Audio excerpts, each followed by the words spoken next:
Hello friends, welcome back to my YouTube channel. आज की इस वीडियो में हम बात करेंगे यहाँ पे सीजीए अकाउंटेंट के कन्फर्मेटरी एग्ज़ाम के बारे में। जैसे कि ये एग्ज़ाम क्या होता है, कब ये एग्ज़ाम होता है, क्या इसका सिलेबस होता है, कितना इसमें पढ़ना पड़ता है और यहाँ पे कहाँ से पढ़ना पड़ता है, और अगर इसको आप पास नहीं कर पाते हैं तो क्या होता है। ये सारी चीज़ें आज की इस वीडियो में हम डिटेल्ड में यहाँ पे डिस्कस करेंगे। अगर आप इस टॉपिक में इंटरेस्टेड हैं तो इस वीडियो को आप शुरू से लेके एंड तक ज़रूर देखिएगा, और आप इस चैनल पे नए हैं तो आप चैनल को भी यहाँ पे सब्सक्राइब कर लीजिएगा ताकि आपको नई वीडियो का अपडेट यहाँ पे मिलता रहे। तो चलिए स्टार्ट करते हैं आज की इस वीडियो को। तो सबसे पहले हम बात करते हैं यहाँ पे कि सीजीए में जो कन्फर्मेटरी एग्ज़ाम होता है अकाउंटेंट के लिए, वो एग्ज़ाम कब होता है, वो एग्ज़ाम क्या होता है और वो कहाँ पे होता है, इसके बारे में सबसे पहले हम बात करेंगे। तो देखिए, जब भी आप सीजीए में एज एन अकाउंटेंट यहाँ पे ज्वाइन करते हो, तो जब आप ज्वाइन कर लेते हो उसके विदिन 6 मंथ या यहाँ पे कह सकते हैं कि 6-7 महीने के अंदर सीजीए है जो एक कन्फर्मेटरी एग्ज़ाम होती है उसको यहाँ पे कंडक्ट करवाता है, जो भी नए ज्वाइन करते हैं अकाउंटेंट उनके लिए।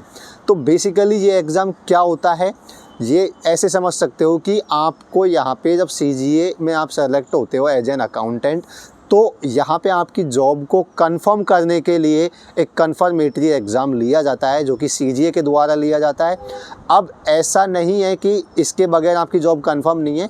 बेसिकली ये समझ सकते हो कि सीजीए एक एग्ज़ाम लेता है ताकि वो चेक कर सके कि क्या इसको बेसिक नॉलेज है अकाउंटिंग की, और यहाँ पे इसको बेसिक नॉलेज है क्या यहाँ पे लैंग्वेज की। तो ये चीज़ें वो चेक करता है, और ये इजी पेपर होता है, इसको आसानी से हर कोई यहाँ पे पास कर लेता है। तो बेसिकली बस ये आपको चेक करता है कि इसकी बेसिक नॉलेज है क्या। अगर बेसिक नॉलेज है तो मानता है कि ये इस जॉब के लायक है और ये कन्फर्म माना जाता है। ठीक है, तो अगर इसको आप पास नहीं करते हैं तो क्या होता है, ये सारी चीज़ें हम इस वीडियो में आगे डिस्कस करेंगे। तो सबसे पहले तो ये समझ आ गया कि ये एग्ज़ाम क्या होता है और ये कब होता है। विदिन 6 to 7 मंथ हो जाता है जब आप ज्वाइन करते हो उसके बाद में।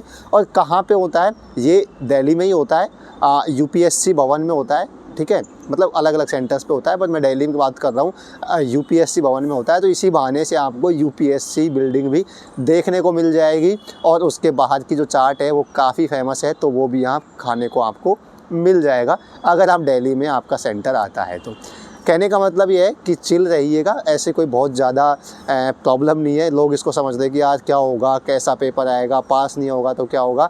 आज की इस वीडियो में सारे डाउट आपके यहाँ पे क्लियर हो जाएगा। तो ये आपको समझ आ गया क्या होता है, क्यों होता है और ये एग्ज़ाम कब होता है। अब हम बात कर लेते हैं कि बेसिकली इसका सिलेबस क्या होता है। तो इसमें यहाँ पे 2 पेपर होते हैं, पेपर 1 और पेपर 2। पेपर 1 होता है जो यहाँ पे अकाउंट्स का होता है, अकाउंटिंग का होता है, और जो कि हमने कभी पढ़ा नहीं होगा, मोस्टली किसी ने भी अकाउंटिंग नहीं पढ़ी होगी। तो ये क्या होता है, ये ओपन बुक होता है, यानी आपको एक बुक है जिसको कैम बोलते हैं यहाँ पे। तो यहाँ पे कैम यानी सिविल अकाउंट्स मैनुअल एक बुक होती है यहाँ पे। तो उस बुक को आप आसानी से वो यहाँ पे मिल जाएगी, और उस बुक को आप ले जा सकते हैं एग्ज़ाम में। ओपन बुक होता है, आपको उस बुक में से ही क्वेश्चंस का आंसर ढूंढ के वहाँ पे आपको लिखना होता है, तो आप आसानी से यहाँ पे उसको कर सकते हैं। दूसरा पेपर होता है जो लैंग्वेज का होता है, लैंग्वेज यानी कि हिंदी या इंग्लिश जो भी आप चूज़ करोगे उसका पेपर होगा।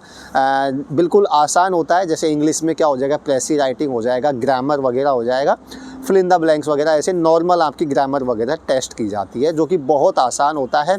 दोनों पेपर को 3-3 घंटे का टाइम मिलता है, सेम डे होता है। अकाउंटिंग में आप समझ सकते हो कि 3 घंटे मिलते हैं, तो उसमें थोड़ा लिखना होता है बुक से देख के, तो उसमें टाइम लगता है। लेकिन मेरी बात करूं तो यहाँ पे इंग्लिश का पेपर यानी जो लैंग्वेज का सेकंड पेपर होता है, इतना आसान होता है, 3 घंटे का पेपर होता है, उसको आप आधा घंटे में आसानी से कंप्लीट करके फ्री हो जाओगे। तो ये हो जाएगा यहाँ पे इसका सिलेबस। अब हम बात कर लेते हैं बेसिकली तीसरा कि इस एग्ज़ाम के लिए कितना पढ़ना पड़ता है और कहाँ से पढ़ना होता है, कितना इसको हम पढ़ें ताकि इसको हम पास कर सकते हैं। ठीक है, तो इसको कहाँ से पढ़ना होता है मैंने आपको बता दिया। इसके लिए कुछ ऐसा पढ़ने की ज़रूरत नहीं है। कैम आता है जो कि एक बुक होती है, उसको आप यहाँ पे नॉर्मल उसका एक ओवरव्यू ले लेंगे तो आसानी से उसको आप पास कर लेंगे, क्योंकि ओपन बुक होता है। बस आपको इतना आना चाहिए कि क्वेश्चन को समझ के उस बुक में से टॉपिक को ढूंढ के उसका आंसर यहाँ पे लिखना है, जो कि मैं मानता हूँ कि आप यहाँ पे ग्रेजुएट हो तो आसानी से ये कर सकते हो।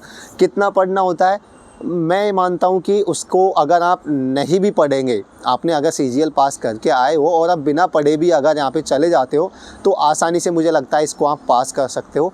लेकिन फिर भी मैं अगर बोलना चाहूँ कितना पढ़ना चाहिए, तो मुझे लगता है कि आप 5 से 6 दिन उसको अगर पढ़ेंगे तो आपको आसानी से उस एग्ज़ाम को पास कर सकते हो।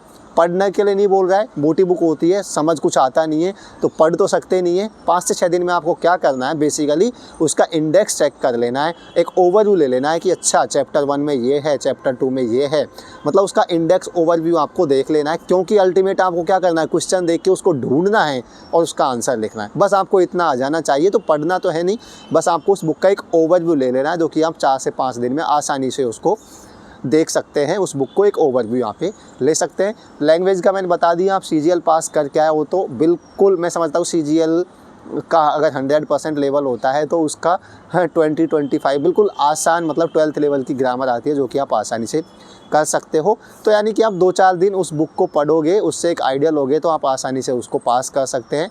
जो भी अकाउंटेंट ज्वाइन करता है तो उसके माइंड में यही क्वेश्चन होता है, यार कैसी एग्ज़ाम होगी, पता नहीं, उसको पास नहीं कर पाऊंगा तो क्या हो जाएगा। तो ऐसा कुछ भी नहीं है, टेंशन लेने की ज़रूरत नहीं है। मोस्टली सारे लोग ही उसको पास कर लेते हैं, ठीक है। तो ये आपको यहाँ पे समझ आ गया। अब हम बात कर लेते हैं लास्ट में कि अगर इस एग्ज़ाम को पास नहीं करते, बाय एनी चांस इस एग्ज़ाम को हम पास नहीं कर पाते हैं तो क्या होता है। तो कुछ भी नहीं होता है। बेसिकली ये एग्ज़ाम ऐसे आप समझ सकते हो कि हर 6-7 महीने में ये एग्ज़ाम होती रहती है, यानी जब भी नए अकाउंटेंट ज्वाइन होते हैं तो उनके लिए ये एग्ज़ाम कंडक्ट करवाती रहती है CGA। तो आपको उस एग्ज़ाम में अपीयर होना है। मान लीजिए आप एग्ज़ाम पास नहीं कर पाए तो आपका जब नेक्स्ट वापस से एग्ज़ाम होती है तब आप उसको वापस उसमें अपीयर हो सकते हो और उसको आप पास कर सकते हो। मुझे एग्जैक्ट ऐसा टाइम पीरियड पता नहीं है, लेकिन इसको आप, मुझे लगता है कई साल का टाइम होता है। आप आसानी से कई बार इसको दे सकते हो और इसको आप पास कर सकते हो। जब आप पास कर लोगे तब आपको माना जाएगा कि आपने कन्फर्मेटरी एग्ज़ाम पास कर लिए। लेकिन जब तक इसको आप पास नहीं करोगे तब तक आपका इंक्रीमेंट नहीं लगेगा। ये एक मेन चीज़ है। इंक्रीमेंट क्या होता है कि जब आप ज्वाइन करते हो तो साल में एक बार इंक्रीमेंट लगता है, यानी आपकी जो सैलरी है, बेसिक सैलरी, वो 3% से यूजुअली बढ़ती है। तो जब तक आप उसको कंफर्म नहीं करोगे, उस एग्ज़ाम को पास नहीं करोगे, जब तक आपकी सैलरी में इंक्रीमेंट नहीं लगेगा। लेकिन ऐसा नहीं है कि मान लीजिए आप एग्ज़ाम को 2 साल बाद पास करते हो तो ऐसा नहीं है कि 2 साल का आपका इंक्रीमेंट का लॉस हो जाएगा, ऐसा नहीं है।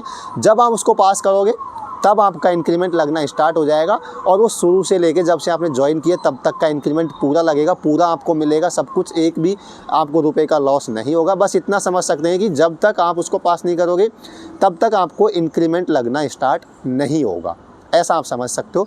बाकी कोई प्रॉब्लम नहीं है, आसानी से हर कोई उसको पास कर सकता है। और पहली बार में नहीं पास कर सकते तो कोई प्रॉब्लम नहीं है, दूसरी बार में पास कर लो, तीसरी बार में पास कर लो। बट यूजुअली ऐसी प्रॉब्लम मैंने तो आज तक देखा नहीं है या सुना भी नहीं है इतना कि कोई कन्फर्मेटरी एग्ज़ाम पास नहीं कर पाए। आसानी से कोई भी कर सकता है, इसमें आपको टेंशन लेने की कोई ज़रूरत नहीं होती है। तो आज की इस वीडियो में हमने यहाँ पे बात किया है, मैंने डिस्कस किया है कि कन्फर्मेटरी एग्ज़ाम क्या होता है, कहाँ होता है, क्या सिलेबस होता है, कितना पढ़ना होता है, अगर नहीं पास करते हैं तो क्या होता है। सारे क्वेश्चंस का मुझे लगता है मैंने यहाँ पे जवाब दिया है। लेकिन फिर भी आपको कोई भी इससे रिलेटेड कोई भी क्वेरी हो, कोई भी आपके माइंड में डाउट हो, क्वेश्चन हो जो आप पूछना चाहते हैं, तो वीडियो का कमेंट सेक्शन आपके लिए हमेशा ओपन है। आप कमेंट करके मेरे से जो भी आपके डाउट हैं, जो भी आपकी क्वेरी है, वो आप मेरे से पूछ सकते हैं। मैं सारे टॉपिक को, सारे कमेंट्स को रीड करता हूँ और एक एक कमेंट्स का रिप्लाई करता हूँ। तो आपके माइंड में जो भी क्वेश्चन है आप वो बेझिझक मेरे से यहाँ पे पूछ सकते हैं। आप मेरे को टेलीग्राम पे भी मैसेज कर सकते हैं, वहाँ पे भी अपने डाउट्स पूछ सकते हैं। सारी लिंक है जो आपको इस वीडियो के डिस्क्रिप्शन बॉक्स में मिल जाएगी। मैं आशा करूँगा कि ये वीडियो आपके लिए काफ़ी हेल्पफुल और इन्फॉर्मेटिव रही होगी। अगर वीडियो आपके लिए इन्फॉर्मेटिव या हेल्पफुल रही हो तो वीडियो को लाइक ज़रूर करें और आप कॉमेंट करके बताएँ कि वीडियो आपको कैसी लगी। वीडियो को आपको दोस्तों के साथ शेयर कर सकते हैं और अगर आप चैनल पर नए हैं और चैनल को अभी तक सब्सक्राइब नहीं किया है तो आप चैनल को डेफिनेटली सब्सक्राइब कर ले, ताकि आपको आने वाली नई वीडियोज़ का notification update time to time यहाँ पे मिलता रहे। मैं मिलता हूँ आपसे नेक्स्ट वीडियो में किसी नेक्स्ट टॉपिक के साथ। तब तक के लिए bye bye, take care and have a nice day.